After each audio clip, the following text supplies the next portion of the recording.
এখন আমি আপনাদের সাথে শেয়ার করছি পেঁয়াজ কলির পাকুড়ার দুর্দান্ত সুস্বাদু একটি রেসিপি।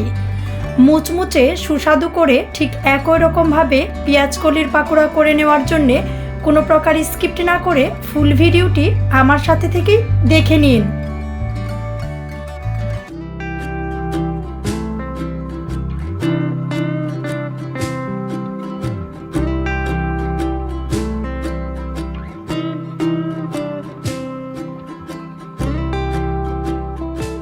মুচমুচে পাকুড়ার এই রেসিপিটা করে নেওয়ার জন্যে আমি বেশ অনেকগুলো পেঁয়াজকলি বাজার থেকে কিনে নিয়ে এসে পরিষ্কার করে ধুয়ে নিয়েছি।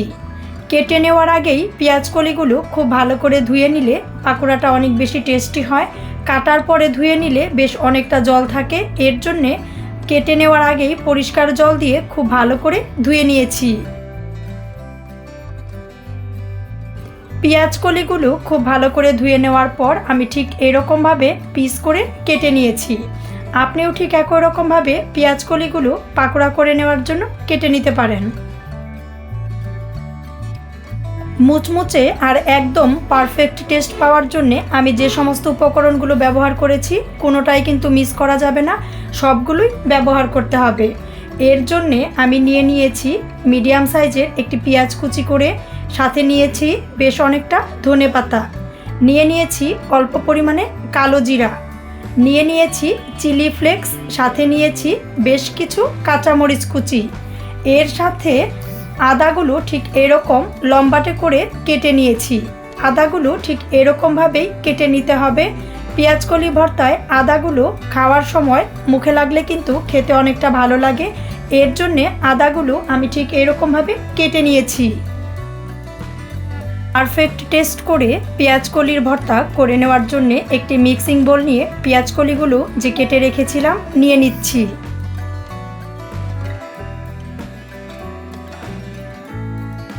টেস্ট অনুযায়ী দিয়ে নিচ্ছি লবণ দিয়ে খুব ভালো করে মিশিয়ে দিচ্ছি। লবণ দিয়ে খুব ভালো করে মিশিয়ে নিয়ে কিছু টাইম রেস্টে রেখে দিলে এই থেকে অল্প কিছুটা জল ছেড়ে দিবে। এই পাকোড়াটা করে নেওয়ার সময় আমি কিন্তু বাইরে থেকে কোনো প্রকার জল ব্যবহার করব না। লবণ দিয়ে একটি চামচের সাহায্যে বেশ কিছু টাইম খুব ভালো করে মিশিয়ে নিয়ে একটি ঢাকনা দিয়ে ঢেকে রেস্টে রেখে দিচ্ছি 10 মিনিটের জন্যে। 10 মিনিট পর ঢাকনাটা তুলে নিয়েছি। পেঁয়াজকলি থেকে কিন্তু বেশ অনেকটা জল ছেড়ে দিয়েছে। দিয়ে দিচ্ছি হাফ চামচ কাঁচামরিচ বাটা, এর সাথে আরও দিয়ে দিচ্ছি হাফ চামচ রসুন বাটা, হাফ চামচ দিয়ে দিচ্ছি আদা বাটা। পেঁয়াজকলির এই পাকোড়াটা খেতে খুব বেশি ভালো হওয়ার জন্যে দিয়ে দিচ্ছি বেশ কিছুটা ধনেপাতা।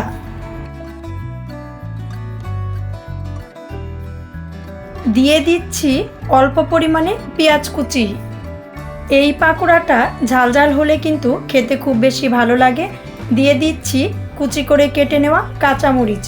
মরিচ আমি আমার টেস্ট অনুযায়ী দিয়ে নিয়েছি, আপনি আপনার টেস্ট অনুযায়ী দিয়ে নেবেন।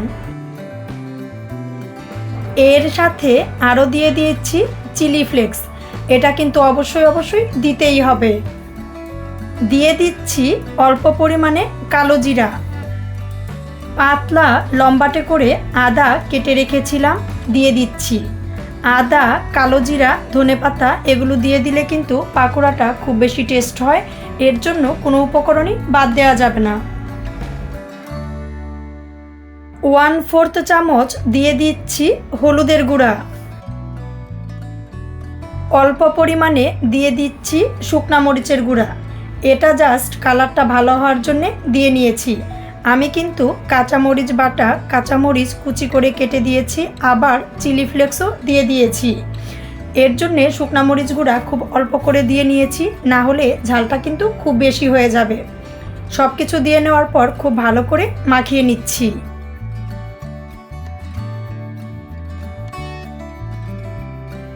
সব কিছু খুব ভালো করে মাখিয়ে নেওয়ার পর একটি ঢাকনা দিয়ে ঢেকে রেস্টে রেখে দিচ্ছি 10 মিনিটের জন্যে। 10 মিনিট পর ঢাকনাটা খুলে নিয়ে দিয়ে দিচ্ছি 2 চামচ কর্নফ্লাওয়ার।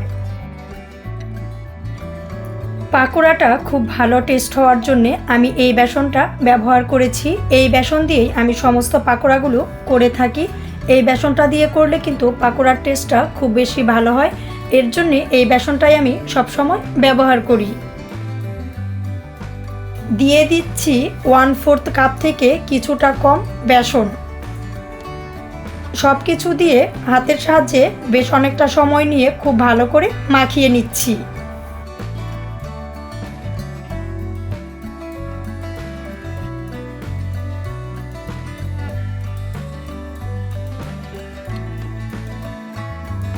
মিডিয়াম সাইজের একটি আলু খুব ভালো করে সিদ্ধ করে নিয়ে থেতু করে রেখেছিলাম, এর সাথে দিয়ে দিচ্ছি। বেশ অনেকটা সময় নিয়ে খুব ভালো করে সব কিছু হাতের সাহায্যে খুব ভালো করে মিশিয়ে নিচ্ছি।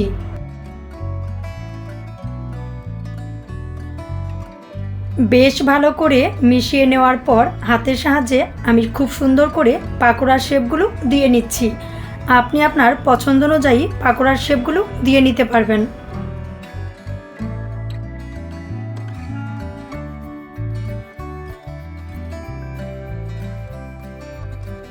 একই রকমভাবে বেশ অনেকগুলো পাকোড়ার শেপ আমি দিয়ে নিয়েছি।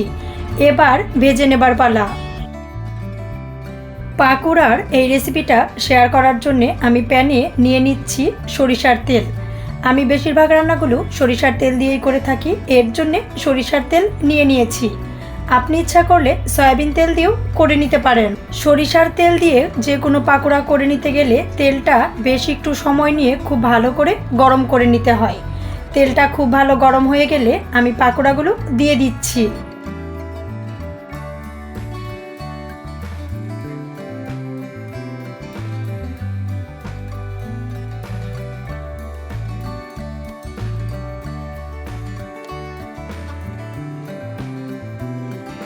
মিডিয়াম লো আঁচে রেখে পাকোড়াগুলো খুব ভালো করে ভেজে নিচ্ছি। একটা পাশ মিডিয়াম হয়ে গেলে উল্টিয়ে নিয়ে আরেকটা পাশ ভেজে নিচ্ছি। একই রকমভাবে উল্টিয়ে পাল্টিয়ে মিডিয়াম লো আঁচে রেখে পাকোড়াগুলো আমি খুব সুন্দর করে ভেজে নিচ্ছি।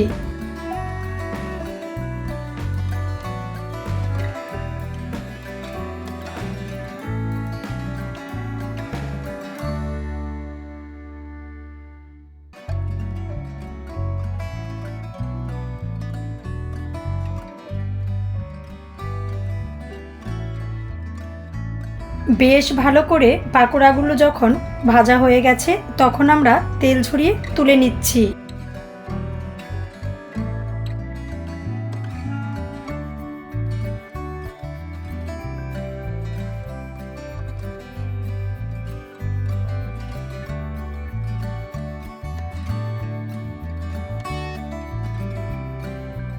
পেঁয়াজ কলির এই পাকোড়াগুলো দেখতে যতটা লোভনীয় হয়েছে, খেতে কিন্তু তার থেকেও বেশি সুস্বাদু হয়েছিল।